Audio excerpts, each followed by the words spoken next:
2. Good evening and welcome to our special called meeting in regard to our budget process. We have a quorum with council members Allen, Taylor, and Gabe present. It is 6:32 p.m. I'm calling the meeting to order. I'm Mayor Bianca Motley Broom. Welcome to the discussion. I'm going to turn it over to our interim city manager, Mercedes Miller, and our finance director, Althea Fallord Bradley, to walk us through some of the considerations that we're going to undertake this evening. Ladies? Good evening, Mayor and Council. First of all, thank you all for scheduling this special call meeting. We don't want to take a lot of your time, but since we have gotten through the budget process, we wanted to bring back some salary adjustment considerations. So I would turn it over to Ms. Fallord Bradley, and she will walk you through the presentation.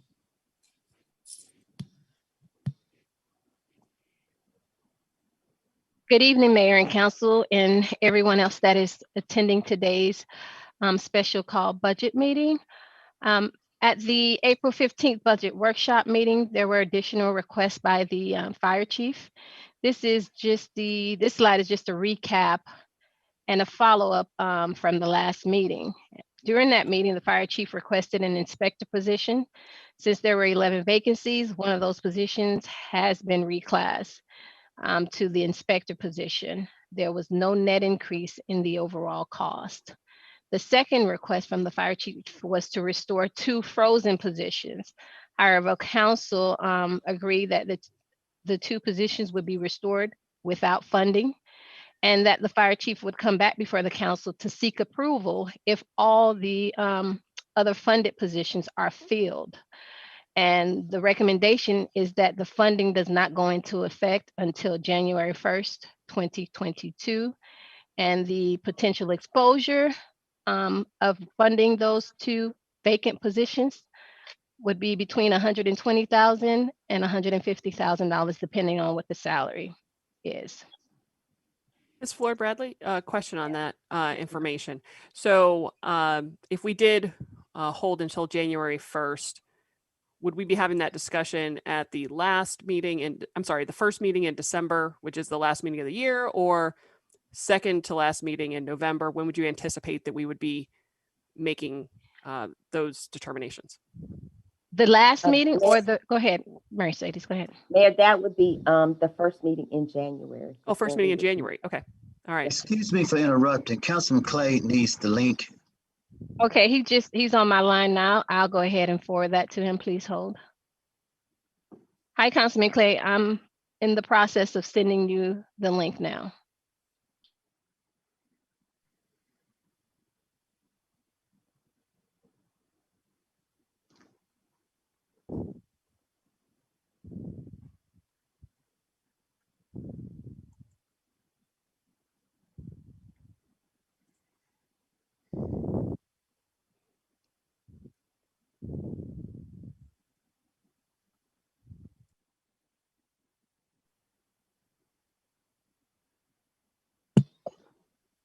Ms. Bradley, we want to continue.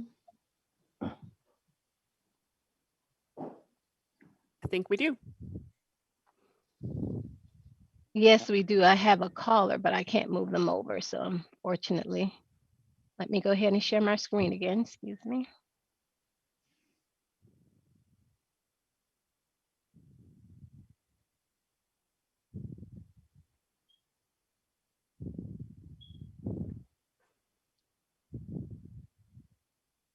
Okay. Any other questions on this slide? Okay, moving on to the next slide.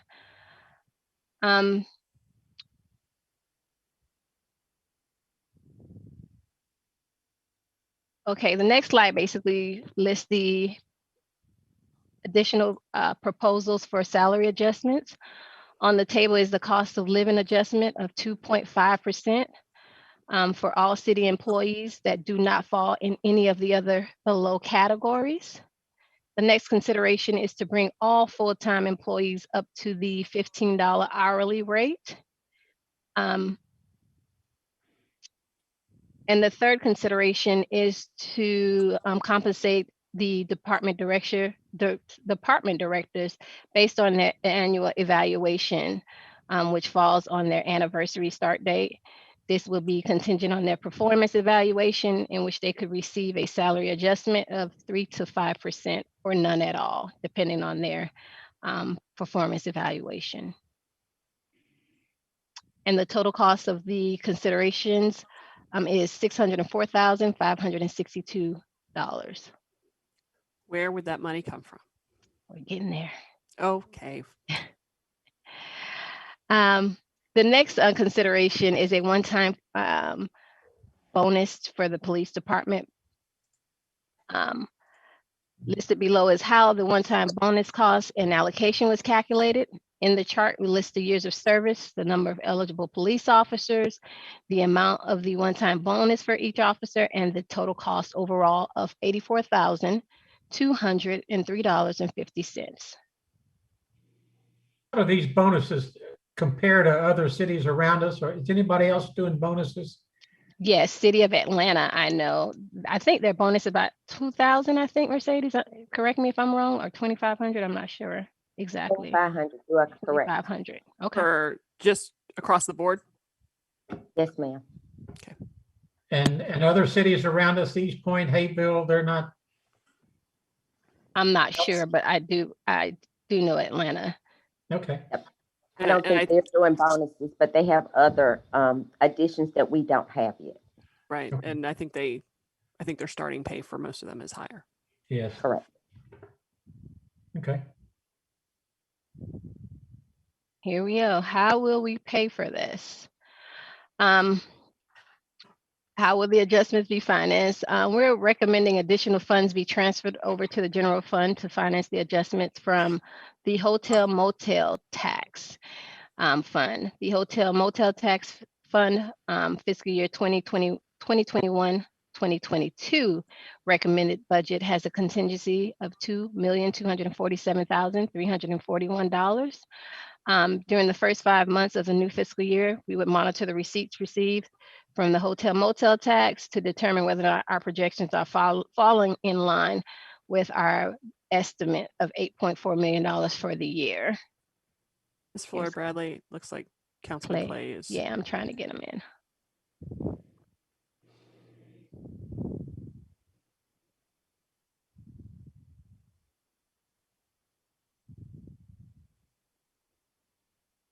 Here we go. Why can't I get in? He's in. Thank you. Okay, moving on. If the projections are trending upward, we would come back before council at the first meeting in December and recommend that the listed adjustments be implemented as of January 1st, 2022. And the 6 months cost for the adjustments as far as the 2.5% and the increasing the employees up to $15 an hour, total cost of that is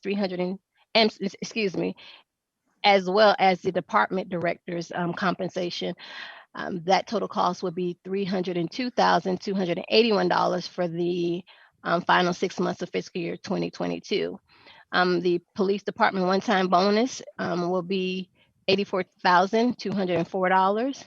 And our overall cost of adjustments, which we will see in 2023, which would be a full year's cost, is $604,562.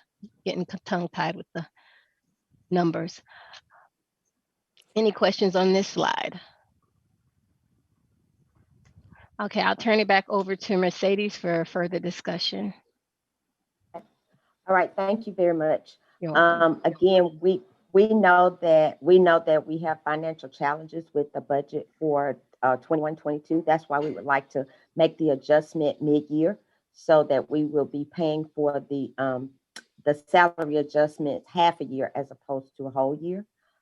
So we're seeking approval from mayor and council to move forward with these actions. I got a question. Okay, hold on. I was just about to ask if anyone had any questions. Councilman Clay, go right ahead. Okay, now that I'm here, I've been trying, and I saw the slides the other day.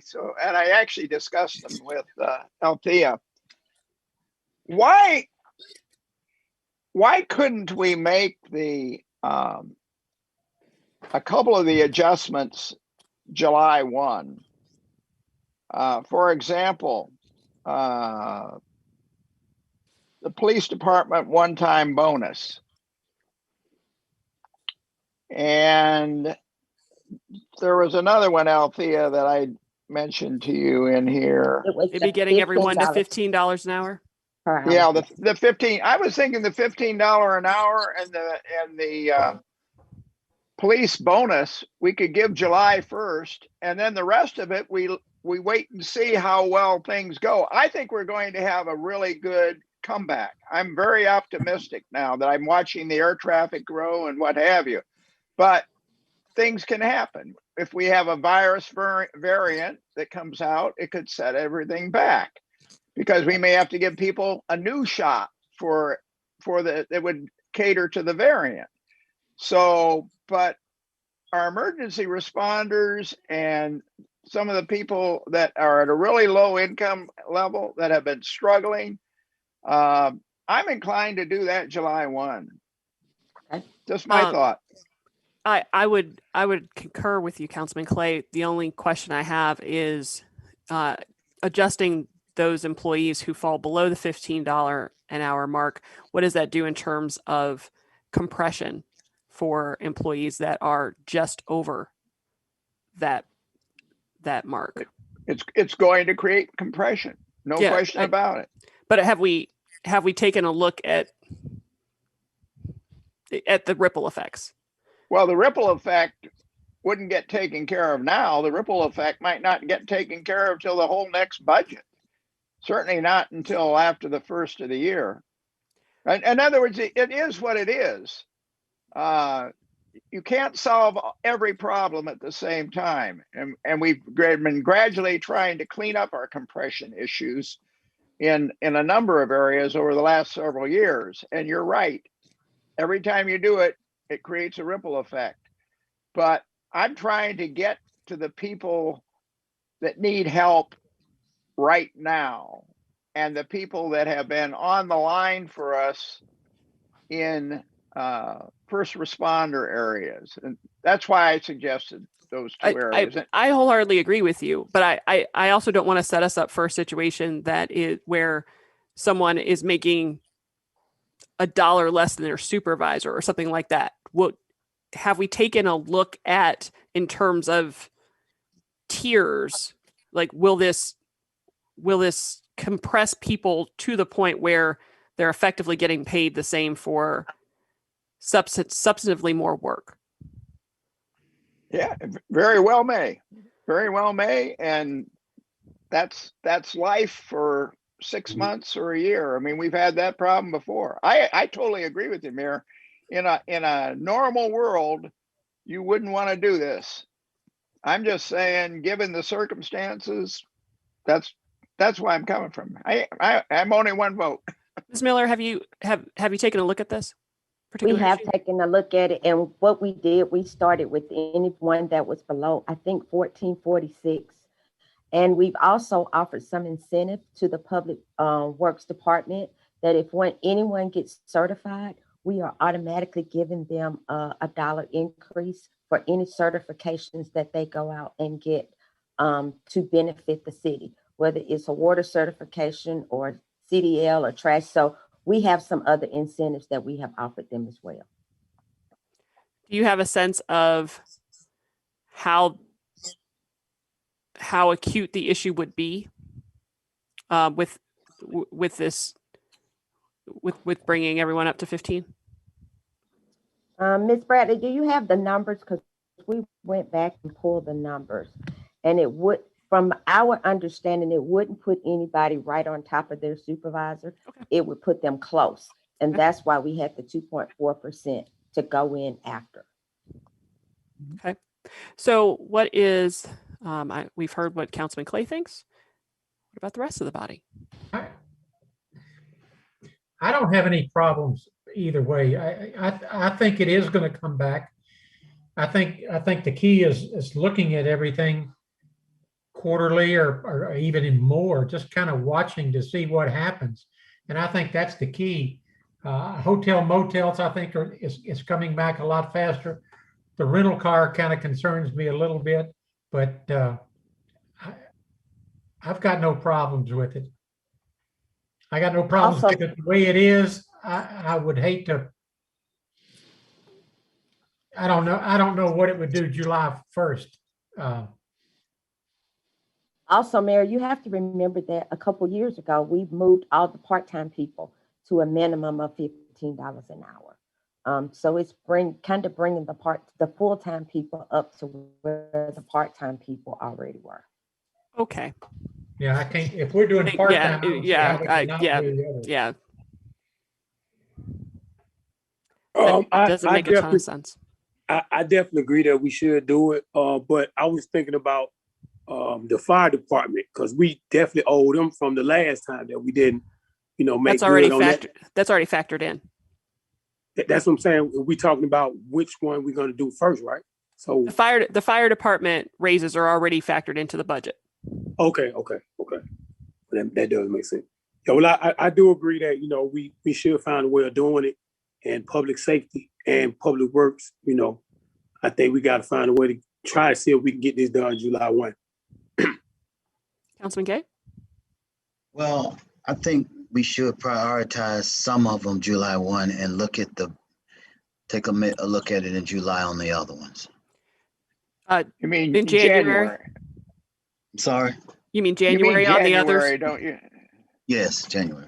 Do you I'm agree with sorry. the priorities of getting everyone to $15 an hour and the police one-time bonuses for July 1st? Yes. Okay. All right. So I think there's consensus from the body on those two issues. And then we'll re-examine the rest of it at mid-year. Thank you. And I think we'll have a good idea. I think we'll have a good idea before that, probably in Oh, I think so. I do too. 3 or 4 months. We'll just have more data points. Yes. I don't know that the information that we have for the first several months of the year has given us much of an idea of trends, but I think that'll get clearer as time goes on. Well, the one thing we don't want to underestimate is the possibility, if you look at the crisis going on in India right now, Mm-hmm. and I know we've stopped immigration or visitation or anything, but if you have a whole pool of a gazillion people that are sick with the virus, every person is a new opportunity for a mutation of the virus to occur in that person. So the number of people you can squeeze down that don't have the virus is going to make a big difference. And right now we've got a huge pool in India and some other places that could create a virus, spawn a virus that somehow could come around the world again. So I'm very optimistic, but that's why we're making a good decision to do not only a humanitarian thing, but to help out the rest of the world to get their virus under control. So it could still go sour. I'm paranoid, but I'm very optimistic. I like it when you're optimistic because you are naturally paranoid, and we appreciate that too. But no, I like you were right from the get-go when we first started talking about COVID, and so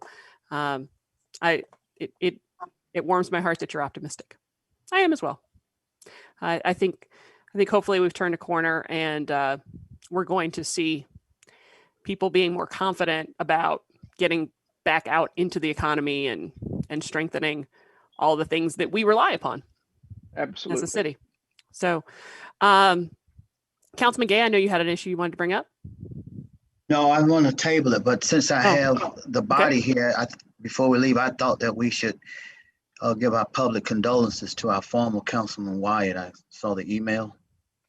That his mother passed away. Yes, amen to that. Mm-hmm. Yeah, I agree. Yes, amen. Is there any other issue before the body? All right. Well, that was pretty short and sweet. Thanks everyone for being here. It is 6:51 p.m. The meeting is. Mayor, do we have to vote?